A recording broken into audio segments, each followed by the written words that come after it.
Halo, dengan Ratu di sini.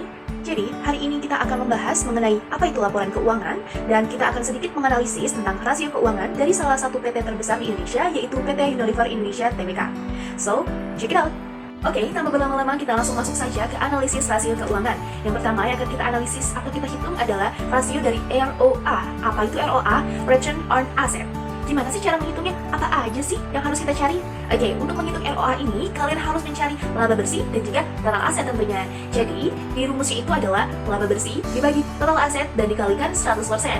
Lalu dari perhitungannya sendiri, didapatkan ROA dari PT Unilever Indonesia Tbk ini sebesar 0,2881%. Nih, kalau ada ROA, pastinya juga ada apa yo? Ada ROE. Apa itu ROE? ROE adalah Return on Equity. Rumusnya apa sih, Kak? Oke, sama seperti ROA, yaitu laba bersih, yang membedakan hanya di bagian bawahnya, yaitu laba bersih dibagi ekuitas pemegang saham. Dari hasil PT Unilever Indonesia ini didapatkan hasil ROE-nya itu sebesar Rp1.419.876. Oke, kita mau ke selanjutnya. Selain ada ROA dan juga ROE, tentu juga akan ada DER. Apa itu DER? DER adalah Debt to Equity Ratio, yang dimana rumusnya kita itu harus mencari dari total hutang itu dan juga total modal dari suatu perusahaan. Jadi di sini dari total hutang dibagikan dengan total modal lalu dikalikan 100%. Dan untuk hasil dari PT Unilever Indonesia Tbk sendiri, DER-nya sebesar 39,283%. Selain DER, Debt to Equity Ratio, ada juga DAR, Debt to Asset Ratio. Yang di sini rumusnya sama, kita hanya mencari total hutang, tapi yang bedakan kita juga mencari total aset. Jadi total hutang dibagikan dengan total aset dan dikali 100%. Nah, untuk PT Unilever Indonesia Tbk ini sendiri, DAR-nya itu DAR itu sebesar 0,797%. Oke, X-nya apa sih? Setelah ROA, ROE, DER, DAR, apalagi nih, Kak? Oke, selanjutnya adalah rasio lancar atau current ratio. Di sini rumusnya apa sih, Kak? Apa yang harus kita cari untuk mendapatkan rasio lancar dari suatu perusahaan? Jadi yang kita cari adalah aset lancar dan juga kewajiban lancar dari suatu perusahaan. Oke, setelah kalian mendapatkan itu, kalian bisa bagi si aset lancar dan juga kewajiban lancar, dan kalian bisa langsung kalikan 100% nih, guys. Nah, di sini untuk PT Unilever Indonesia Tbk sendiri didapatkan rasio lancarnya sebesar 0,5516%. Jadi, setelah kita mencari rasio lancar atau current ratio, kita juga bisa mencari perputaran persediaan atau inventory turnover.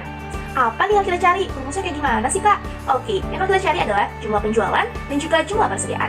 Jadi, jumlah penjualan dibagi dengan jumlah persediaan. Jadi, setelah kita mendapatkan hasil dari jumlah penjualan dibagi jumlah persediaan, itu nanti kita harus membagikan dengan 30 hari atau setahun ya. Jadi, di sini contohnya adalah di PT Unilever Indonesia Tbk, jumlah penjualan dibagi jumlah persediaan itu sebanyak 15 kali. Lalu kalian bisa mencari lama persediaannya itu dengan membaginya 360 dibagi 15 dan dihasilkan 24 hari. Jadi dari hasil perputaran persediaannya itu sebesar 15 kali, sedangkan untuk lama persediaannya itu sekitar 24 hari.